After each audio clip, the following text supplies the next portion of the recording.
Hi, welcome to electrical command. ఈ వీడియోలో మనం డీజీలో యూజ్ చేసే ఏవిఆర్ గురించి తెలుసుకుందాం. ఏవిఆర్ అంటే ఆటోమేటిక్ వోల్టేజ్ రెగ్యులేటర్. ఇది జనరేటర్ యొక్క అవుట్పుట్ వోల్టేజ్ని కాన్స్టెంట్గా మెయింటైన్ చేయడానికి యూజ్ చేస్తారు. జనరేటర్లో లోడ్ అనేది ఎప్పుడు కాన్స్టెంట్గా ఉండదు, అది వ్యారీ అవుతూ ఉంటుంది.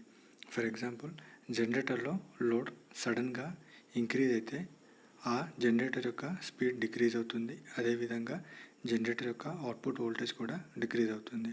లేదా జనరేటర్లో లోడ్ సడన్గా డిక్రీజ్ కావడం వల్ల ఆ జనరేటర్ యొక్క స్పీడ్ ఇంక్రీజ్ అవుతుంది. అదేవిధంగా జనరేటర్ యొక్క అవుట్పుట్ వోల్టేజ్ కూడా ఇంక్రీజ్ అవుతుంది.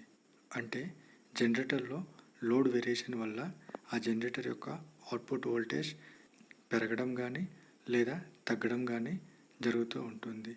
సో దీనివల్ల ఆ జనరేటర్ డ్యామేజ్ అయ్యే ఛాన్స్ ఉంటుంది, లేదా ఆ జనరేటర్కి కనెక్ట్ చేసిన ఎక్విప్మెంట్ యొక్క ఆపరేషన్ కూడా ఎఫెక్ట్ అవుతాయి.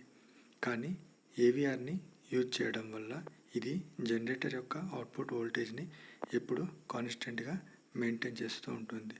సో సడన్గా లోడ్ వేరీ అయిన ఏవిఆర్ ఉండటం వల్ల జనరేటర్ యొక్క అవుట్పుట్ వోల్టేజ్ కాన్స్టెంట్గా ఉంటుంది. ఏవిఆర్ ఎలా పనిచేస్తుంది, అసలు ఏవిఆర్కి ఎలా తెలుస్తుంది జనరేటర్ యొక్క లోడ్ వ్యారీ అవుతుందని? ఏవిఆర్కి మనం ఒక రిఫరెన్స్ వోల్టేజ్ని సెట్ చేస్తాం. అంటే ఎంతైతే వోల్టేజ్ మెయింటైన్ చేయాలో దాన్ని రిఫరెన్స్ వోల్టేజ్ లేదా సెట్ పాయింట్గా సెట్ చేస్తాం. ఏవిఆర్ జనరేటర్ యొక్క అవుట్పుట్ వోల్టేజ్ని కంటిన్యూస్గా మానిటర్ చేస్తూ ఉంటుంది. దాన్ని ఈ రిఫరెన్స్ వోల్టేజ్తో కంపేర్ చేస్తుంది.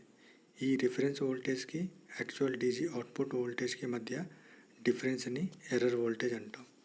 ఈ ఎర్రర్ వోల్టేజ్ని నలిఫై చేయడానికి ఏవిఆర్ జనరేటర్ యొక్క ఎగ్జైటేషన్ని ఇంక్రీజ్ చేయడం లేదా డిక్రీజ్ చేయడం ద్వారా జనరేటర్ యొక్క అవుట్పుట్ వోల్టేజ్ని ఎప్పుడు కాన్స్టెంట్గా మెయింటైన్ చేస్తూ ఉంటుంది.